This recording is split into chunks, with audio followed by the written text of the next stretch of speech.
जहां दोस्तों तेजस्वी की गलती ने डुबो दी आरजेडी।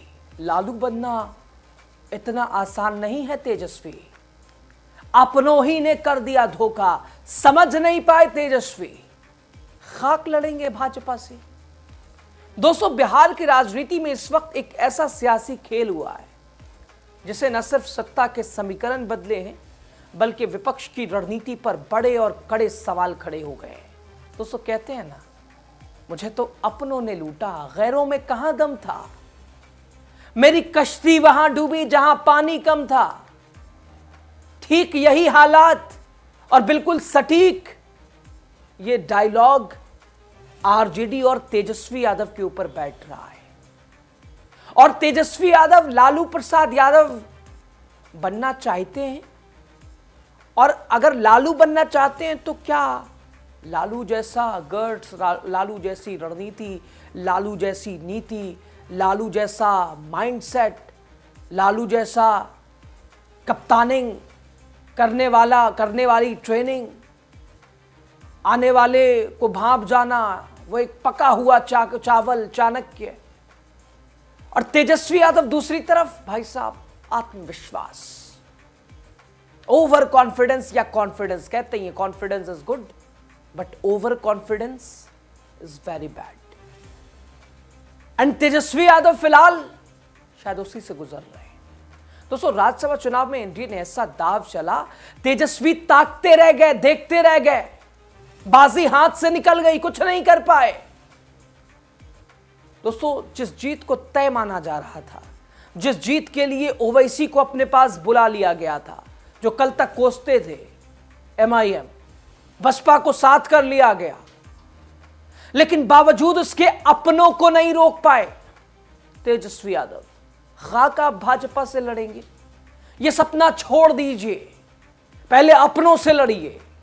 पहले अपनों में वो छुपे जो है आपके भीतर घात करने वाले। विधानसभा चुनाव में जो हाल आपका हुआ, एक्शन लेंगे, एक्शन का आता पता नहीं किसने घात किया, वो जयचंद, और ठीक वैसा ही एक बार फिर दिखाई दिया रात। आपको बताएंगे दोस्तों तेजस्वी यादव कहां चूके और कैसे भीतर घात हो गया, उनकी आंखों के सामने ताकते रह गए, कुछ नहीं कर पाए, लालू बनने चले थे। आप द राजनीति बिहार का खास सेगमेंट देख रहे हैं, खबर और विश्लेषण के साथ मैं हूं आपके साथ यासू प्रसाद। दोस्तों बिहार की राजनीति में एक बार फिर कूटनीति बनाम जल्दबाजी की कहानी सामने आई है। दोस्तों राज्यसभा चुनाव जहां नंबर गेम सब कुछ तय करता है, वहां आरजेडी पूरी तरह चूक गई, ध्वस्त हो गई, चारों खाने चित हो गई। एनडीए ने चुपचाप खेला कर दिया, जीत अपने नाम कर लिया, जीत छीन ली दूसरे की झोली से। दोस्तों आरजेडी को सबसे बड़ा झटका अपनी विधायक से लगा है। और अगर फैसल रहमान अगर ऐसा नहीं करते तो आज तेजस्वी यादव कांग्रेस पे चढ़ जाते, राहुल गांधी से सवाल पूछते कि हमेशा तेजस्वी ने बोला ही है कि कांग्रेस की वजह से 2020 का परिणाम हमारा बिगड़ा, सरकार नहीं बन पाई कांग्रेस की वजह से। खैर इस बार तो खुद उसी हाल में 25 सीटें, कांग्रेस भी वैसे ही 7 सीटें, 6 सीटें, बुरा हाल। दोस्तों आरजेडी को यह उम्मीद नहीं थी, कांग्रेस को अभी अलग रख दीजिए, कि फैसल रहमान जैसा उनका विधायक साहब वो दिल्ली निकल जाएगा और पार्टी लाइन से अलग हटकर अलग विचार। सवाल उठता है, जिस नेता को तेजस्वी अपना मजबूत वोट बैंक मानते हैं, उसी समुदाय से आने वाला विधायक आखिर क्यों अलग हो गया?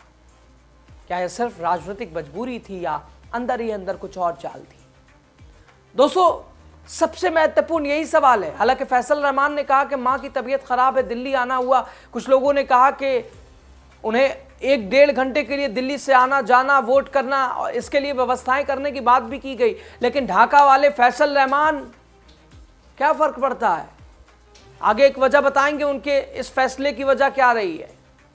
और दूसरा झटका कांग्रेस का गायब गेम। आरजेडी की सहयोगी कांग्रेस के 3 विधायक वोटिंग से गायब रहे, या ये कहिए नजरें तो टिकी थी, ये भोज में नहीं पहुंचते थे।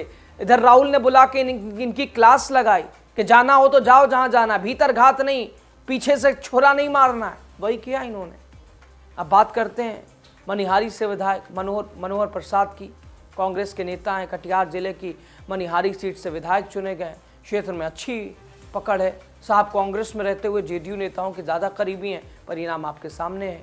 घात करने वाले दूसरे साहब, ये फारबिसगंज से विधायक है मनोज विश्वास, कांग्रेस के टिकट पर चुनाव जीतकर विधानसभा पहुंचे। सीमांचल क्षेत्र में इस सीट पर युवा चेहरे के रूप में उनका मजबूत जनाधार है, इन्होंने भी अपनी औकात दिखा दी। तीसरा विधायक सुरेंद्र प्रसाद कुशवाहा, वाल्मीकि नगर से कांग्रेस के विधायक हैं, हालांकि आरएलएम से बड़ा लगाव है, उधर रहे भी हैं और वहां का जुड़ाव भी इन्होंने दिखाई दिया। यानी दोस्तों, जिस गठबंधन पर भरोसा था उसी ने साथ छोड़ दिया।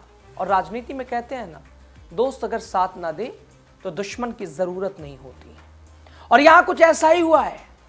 तेजस्वी की रणनीतिक गलती। अब कांग्रेस जानते हैं क्या करने वाली है, क्या कर रही है। एनडीए सरकार के वोट चोर, विधायक चोर नीति के खिलाफ प्रदर्शन कर रही है, पुतला दहन कर रही है सदाकत आश्रम में। अरे भाई साहब, एनडीए और बीजेपी को बाद में कोसना, पहले अपना इलाज कर लो, अपने विधायकों को देख लो, अपने घर में झांक लो, अपना दामन देख लो, आईना उठाओ। बीजेपी ने खरीद लिया। अरे तुम इतने सस्ते कैसे बन गए भाई कि बीजेपी ने खरीद लिया? इतने हल्के हो गए और बीजेपी का पुतला फूकेंगे, बीजेपी के खिलाफ विरोध करेंगे। अपना आंगन अपने को नहीं देखेंगे। और जब अपने ही में भीतर घाती है, जब अपने ही नाव में छेद करने वाले बैठे हैं, तो पहले तो अपनों के ऊपर तुम काम करो, अपनों को देखो, समझो। इधर तेजस्वी यादव भी भाजपा को ही कोस रहे हैं। देखिए आप, बीजेपी का चाल और चरित्र क्या है? छल कपट, तंत्र मंत्र, मशीन तंत्र, धन तंत्र, प्रशासन का दुरुपयोग, ये भाजपा करती रही है और हमेशा किया है। दोस्तों, यानी राजनीति में धैर्य सबसे बड़ा हथियार होता है। तेजस्वी यादव बार बार जल्दबाजी कर जाते हैं, पहले ही जीत का दावा करना, शपथ ग्रहण की तारीख तक घोषित कर देना। ये वही कहावत साबित करती है, गाछे कटहल ओठे तेल, यानी फल पेड़ पर है और तैयारी खाने की पहले ही से। दोस्तों, दूसरी तरफ एनडीए ने बिना शोर किए पूरा खेल सेट कर दिया, पलट दिया।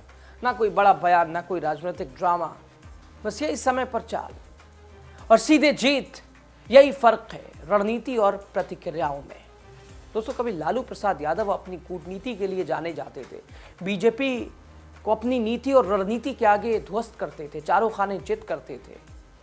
आज वही रणनीति अपनाते हुए तेजस्वी यादव लेकिन फेल, विधानसभा चुनाव 2025 की तरह।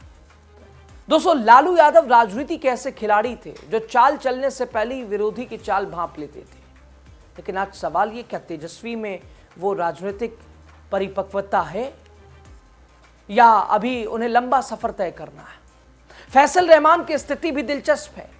उनकी जीत बहुत कम अंतर से हुई है और चुनाव को कोर्ट में चुनौती दी गई। ऐसे में क्या उन्होंने अपना राजनीतिक भविष्य सुरक्षित करने के लिए दूरी बनाई, या बड़ा राजनीतिक संकेत है? हालांकि फैसल रहमान के साथ और भी बहुत सारे एनडीए के ही, बीजेपी के ही कई विधायकों को, यहां तक विधानसभा अध्यक्ष को भी कोर्ट का नोटिस मिला था जवाब देने के लिए।